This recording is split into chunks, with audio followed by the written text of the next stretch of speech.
یہ طریقت حضرت مولانا قاضی محمد ارشد حسینی دامت برکاتہ عالیہ اپنے مخصوص انداز میں بہت بڑے موضوع کو ارشاد فرما رہے تھے. جی تو یہاں بھی چاہ رہا تھا کہ حضرت بیان فرماتے رہیں، لیکن کیونکہ ہمارے پاس وقت مختصر ہے میں دعوت خطاب دینے لگا ہوں.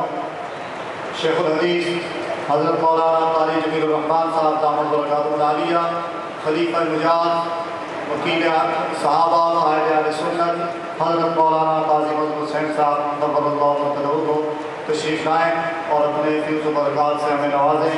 شیخ الحدیث حضرت مولانا مفتی قاری جمیل الرحمن صاحب.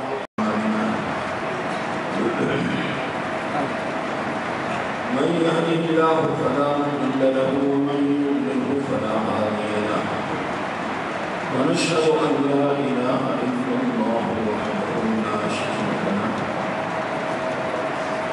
شهادة لكم من نجاة وسيلة ويفعل ذلك فيما ونشهد ان سيدنا ومولانا محمدا عبده ورسوله صلى الله تعالى عليه وعلى آله وصحبه وسلم.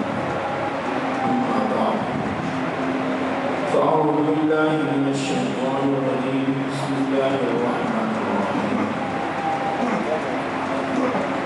وعد الله الذين آمنوا منكم وعملوا الصالحات ليستخلفنهم في الأرض كما استخلف الذين من قبلهم وليمكنن لهم دينهم الذي ارتضى لهم وليبدلنهم من بعد خوفهم أمنا يعبدونني لا يشركون بي شيئا ومن كفر بعد ذلك فأولئك هم الفاسقون. صدق الله مولانا العظيم.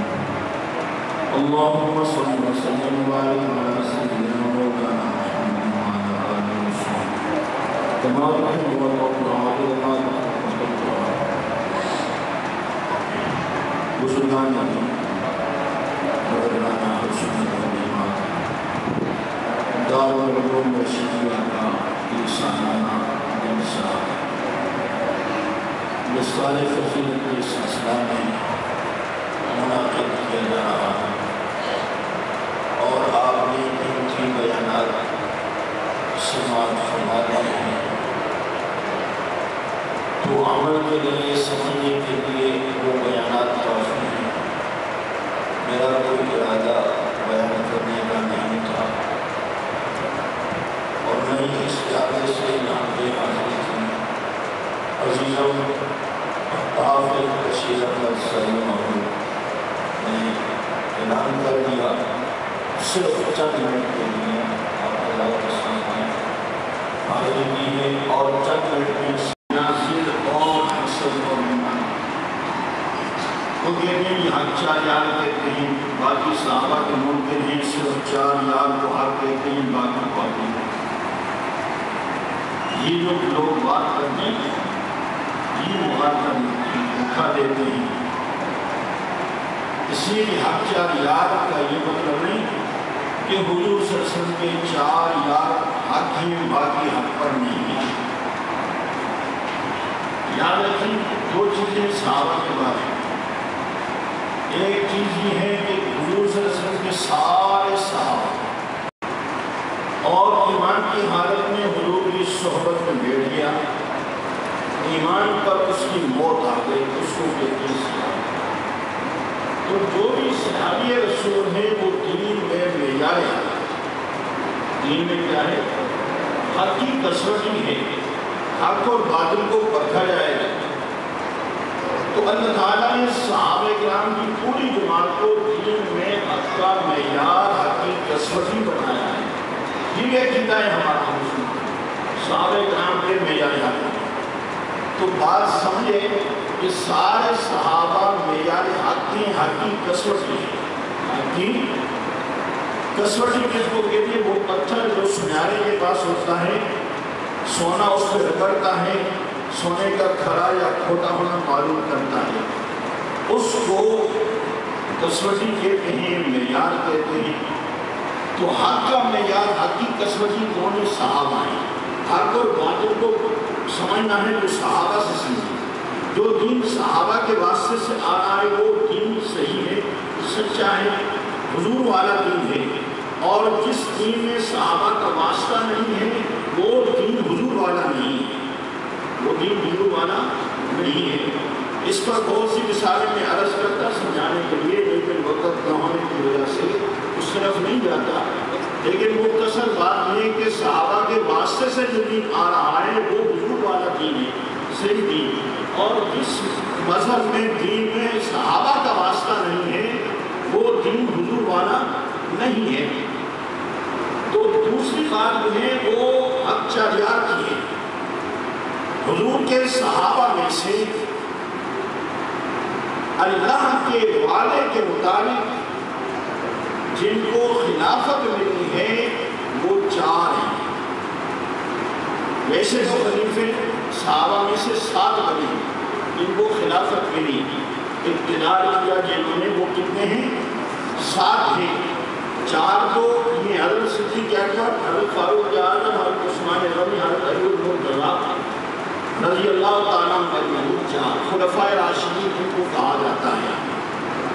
حضرت امیر معاویہ رضی اللہ تعالیٰ عنہ، حضرت حسن رضی اللہ تعالیٰ عنہ، حضرت عبداللہ بن زبیر رضی اللہ تعالیٰ عنہ، یہ بھی 3 صحابی ہیں اور ان کو بھی خلافت میں بھی اقتدار تھا، لیکن ایک فرق ہے ان کی خلافت میں۔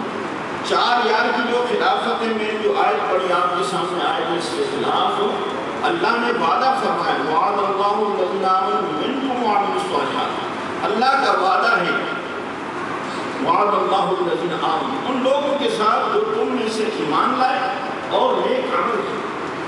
کیا وعدہ ہے؟ لَيَسْتَخْلِفَنَّهُمْ فِي الْأَرْضِ كَمَا اسْتَخْلَفَ الَّذِينَ مِن قَبْلِهِمْ، ضرور ان کو خلیفہ بنائے گا اس زمین میں جس طرح ان سے پہلے لوگوں کو خلیفہ بنایا۔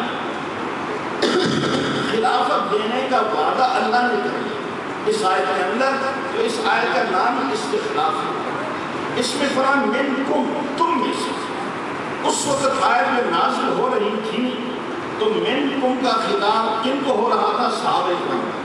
کس کو ہو رہا تھا؟ صحابہ کرام کو۔ تو آگے مفسرین نے لکھا ہے کہ یہ وعدہ جو ہے یہ مہاجرین اولین کے ساتھ ہے، یعنی صحابہ میں سے جو مہاجرین اولین ہیں ان کے ساتھ۔ اب مہاجرین اولین میں سے صرف 4 یار کو خلافت ملی ہے، صدیق اکبر، فاروق اعظم، عثمان غنی، علی المرتضیٰ، ان 4 کو خلافت ملی ہے، مہاجرین اولین میں سے کوئی اور خلیفہ نہیں بنا ہے۔ اب اہل و سنت و جماعت ہم مسلمان جو ہیں، اب ایک عقیدہ ہمارا ہو گیا کہ اس وعدے کے مطابق خلافت جو ہے برحق خلافت ملی، جس میں خلیفہ بلا فصل حضرت صدیق اکبر ہیں، دوسرے نمبر پر فاروق اعظم ہیں، تیسرے نمبر پر عثمان غنی ہیں، چوتھے نمبر پر علی المرتضیٰ ہیں رضی اللہ تعالیٰ عنہ۔ تو ہمارا مسلمانوں کا عقیدہ یہ ہے کہ ان 4 کی خلافت برحق ہے، ان 4 کی خلافت کیا ہے؟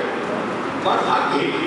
رافضی شیعہ جو ہے وہ پہلے تینوں کا انکار کرتا ہے، صرف حضرت علی کی خلافت کو مانتا ہے، پہلے تینوں کا انکار کیا، ان کی خلافت صحیح نہیں تھی، وہ غاصب سے مانتا۔ اور جو خارجی ہیں وہ حضرت علی کی خلافت کا انکار کرتے ہیں، وہ کہتے ہیں ان کی خلافت صحیح نہیں تھی، پہلے تینوں کی خلافت کو مانتے ہیں۔ اب رافضی پہلے تینوں کا انکار کرتا ہے ان کی خلافت کا، خارجی حضرت علی کی خلافت کا انکار کرتا ہے، اور سنی 4 کی خلافت کو برحق مانتے ہیں۔ تو اب حق جاریات کو کہا جاتا ہے تو رافضیوں کے مقابلہ میں خارجیوں کے مقابلے میں کہا جاتا ہے۔ اب کوئی آدمی دھوکہ دے، مغالطہ دے اور کہے کہ دیکھو یہ حق جاریات کہتے ہیں صرف 4 کو حق مانتے ہیں، باقی صحابہ کو حق نہیں مانتے، یہ کتنا بڑا دھوکہ ہے۔ یہ تو حق جاریات کا مطلب یہ کہ ان کی خلافت جو ہے وہ بڑا، باقی سارے صحابہ دین میں معیار حق کی کسوٹی ہیں۔ پھر کبھی موقع اللہ نے دیا اسی پر تفصیل سے عرض کر لوں گا۔ اللہ تعالیٰ سمجھے خلیفہ مجاز، قائد اہل سنت، وکیل صحابہ حضرت مولانا قاضی مظہر حسین صاحب نور اللہ مرقدہ۔ مختصر وقت تھا اس لیے بہت بڑے موضوع کو، اور خصوصیت سے اس وقت اس کی ضرورت اس لیے ہے کہ بعض شرط پسند عناصر وہ سادہ اور سنی مسلمانوں کو دھوکہ دیتے ہیں کہ یہ جو سنی نعرہ لگاتے ہیں خلافت راشدہ چریار کا، تو یہ نعوذ باللہ باقی صحابہ کو نہیں مانتے۔ تو حالانکہ یہ ایک ترتیب ہوتی ہے، مختصر سے وقت میں حضرت نے بہت ہی مختصر وقت میں بہت عظیم موضوع کو ارشاد فرمایا کہ یہ خلفائے راشدین یعنی خلافت راشدہ کا جو نعرہ لگایا جاتا ہے یہ خلافت معمودہ کا ہے، اور یہ خارجیوں اور شیعوں کے مقابلے میں ہے، اور جو بھی مغالطہ دیتا ہے یا دھوکہ دیتا ہے وہ یا خارجیوں کا ایجنٹ ہے یا وہ رافضیوں کا ایجنٹ ہے، اس کا سنیت کے ساتھ تعلق نہیں ہے۔ اللہ ہمیں صحیح مسلک حقہ سمجھنے کی توفیق نصیب فرمائے۔ اب میں چونکہ وقت بہت مختصر ہے لیکن ہمارے بزرگ تشریف فرما ہیں حضرت مولانا سید محمد یوسف شاہ صاحب برکاتہ عالیہ، آپ کی خدمت میں درخواست کروں گا مختصر سے وقت میں حضرت ارشاد فرماتے ہیں، پھر شیخ الحدیث حضرت مولانا سیف الرحمن صاحب دامت برکاتہ عالیہ بخاری شریف کا آخری رب زدنی علما رب زدنی علما صلی اللہ تعالی علی خیر خلقہ محمد وآلہ وصحبہ اجمعین۔ میرے قابل صاحب احترام معزز علماء کرام، میرے محترم بزرگوں دوستوں، ایک دینی مدرسے کا ایک پروگرام ہے اور انشاءاللہ ہمارے شیخ الحدیث حضرت مولانا سیف الرحمن صاحب دامت برکاتہ ختم بخاری شریف فرمائیں گے۔ یہ دینی مدارس اللہ رب العزت ان کو قائم اور قائم فرمائے۔ میرے دوستوں بزرگوں، ہر دور میں ان کی بہت بڑی ضرورت ہے۔ اس دنیا میں انسان کا سب سے بڑا سرمایہ ایمان ہے۔ ایمان سے بڑا دوسرا کوئی سرمایہ نہیں۔ بعض آدمی آج جہالت کی وجہ سے یہ قسم اٹھاتا ہے، اگر کسی بات کو پکا کرتا ہے پختہ کرتا ہے تو یوں قسم اٹھاتا ہے، اگر یہ بات یوں نہ ہو اپنی پنجابی زبان میں ہم کہتے ہیں ماں خدا ایمانو خطا کرے جو کدی گلے دیتے نہ ہو۔ جتنے بڑے لکھے بڑے آدمی یہ قسم اٹھاتے ہیں ماں خدا مرلو ایمان نہ دے جو کدی گلے دیتے۔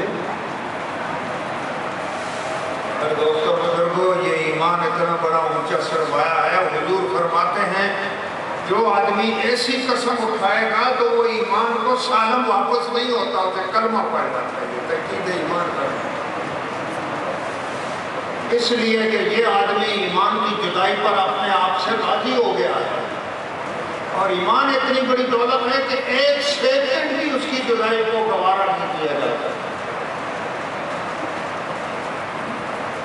اور یہ کہتا ہے مجھے ایمان و خدا خطا کرے، مجھے ایمان نصیب نہ ہو، تو اس کا معنی یہ ہے کہ یہ ایمان کو اپنے آپ سے جدا کرنے اور موت کے وقت خاتمہ ایمان پہ نہیں آئے گا تو کیا ہوگا؟ ہمیشہ ہمیشہ کی تباہیوں میں مبتلا ہو جائے گا۔ تو میرے دوستوں بزرگوں، حضور فرماتے ہیں ایسی قسم ایک سیکنڈ کی جدائی، جو آدمی اپنے آپ سے ایمان کی ایک سیکنڈ کی جدائی پر راضی ہو گیا، اس آدمی نے اپنا بہت بڑا خسارہ اور نقصان کیا۔ ایمان اتنی بڑی دولت ہے۔ میرے دوستوں اور بزرگوں، ہمارے شیخ الحدیث حضرت مولانا عبدالحق صاحب رحمۃ اللہ علیہ فرمایا کرتے تھے کہ انسان کے اس دنیا میں بہت سارے دشمن ہیں۔ ایک دشمن یہ چور ہے، ڈاکو ہے، اس کی دشمنی ہمارے ساتھ کس بات کی ہے؟ یہ ہمارے بدن کے ساتھ چھیڑ چھاڑ نہیں کرتا، بلکہ اس کو ہمارے بدن کے باہر باہر کی چیزوں کی ضرورت ہے۔ وہ ہم سے مال لیتا ہے، ہم سے کپڑے لیتا ہے۔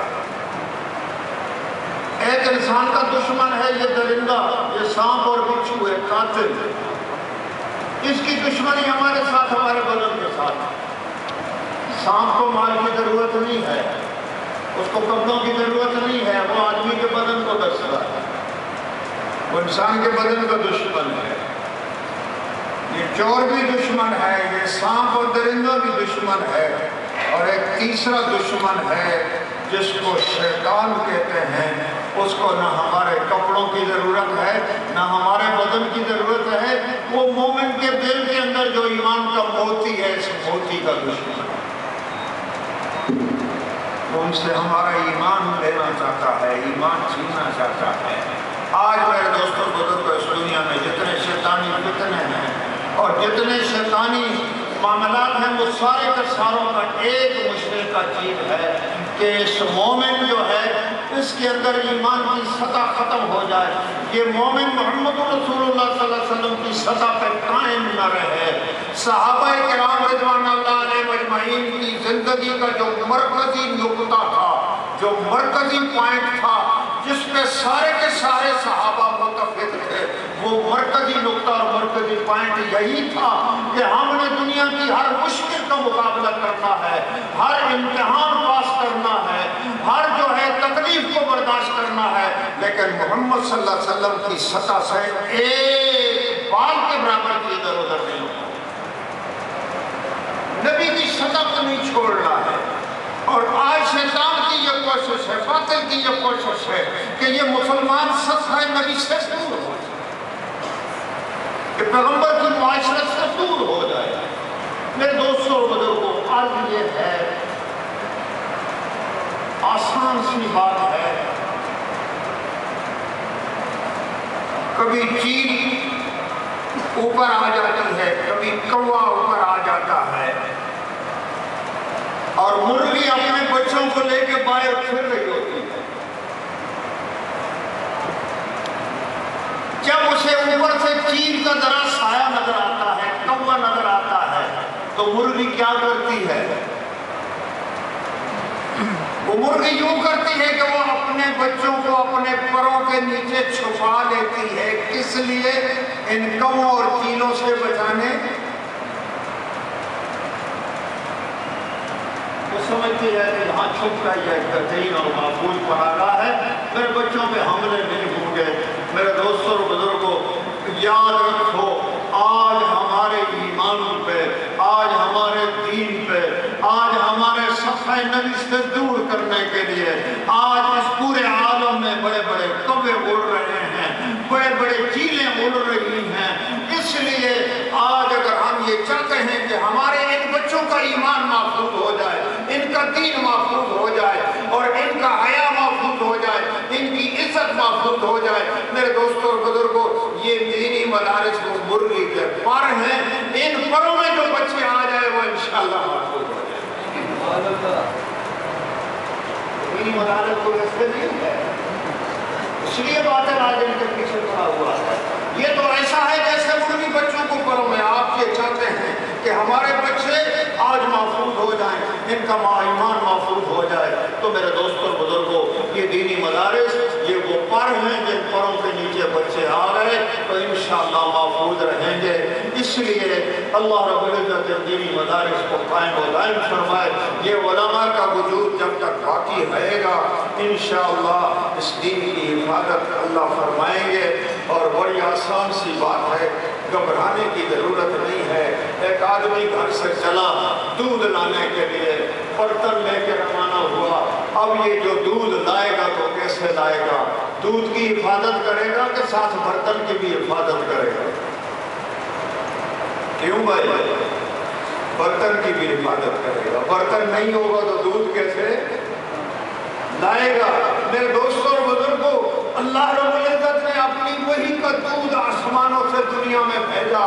اللہ حفاظت کے خود ذمہ دار ہیں، وہ حفاظت کر سکتے ہیں، لیکن اللہ رب العزت کا ایک نظام اس طرح ہے کہ اللہ نے انسانوں کے سینوں کو، علماء کے سینوں کو اس دودھ کی حفاظت کے لیے اللہ نے برتن بنایا ہے۔ اس لیے آج اگر باطل کتنی بھی کوشش کرے گا، جب اس دین کا محافظ اللہ ہے، اس دودھ کا محافظ اللہ ہے، تو یقیناً میرا اللہ اس سینے کی بھی حفاظت کریں گے جس کے لیے دودھ بنا۔ حافظ قرآن کا سینہ محفوظ رہے گا انشاءاللہ، یہ علماء کا سینہ محفوظ رہے گا۔ جب یہ سینہ محفوظ نہیں رہے گا تو میرے دوستوں اور بزرگوں اس وقت پھر یہ عالم ختم ہو جائے گا۔ اس لیے اس سینے کی حفاظت اللہ فرمائیں گے۔ یقیناً اللہ نے دین کی حفاظت کا وعدہ فرمایا تو ان کی حفاظت کا بھی اللہ نے وعدہ فرمایا ہے۔ اس لیے جب تک یہ دائم اور قائم رہیں گے، یہ مدارس رہیں گے اور یہ علماء رہیں گے، اللہ کے دین کی رونق اور اللہ کے دین کی روشنی برقرار رہے گی۔ ہماری یہ دعا ہے اللہ پاک اس مدرسے کو بھی تمام مدارس دینیا کی اللہ حفاظت فرمائیں، اور اللہ رب العزت اس مدرسے کے منتظمین کتنے لوگ اللہ کے دین کے معاون اور خادم ہیں. حضور فرماتے ہیں یا تو عالم بن یا متعلم بن، اور اگر تو عالم نہیں بن سکتا، دین کا طالب علم نہیں بن سکتا، تو تیسرا درجہ خیر کا یہی ہے کہ تو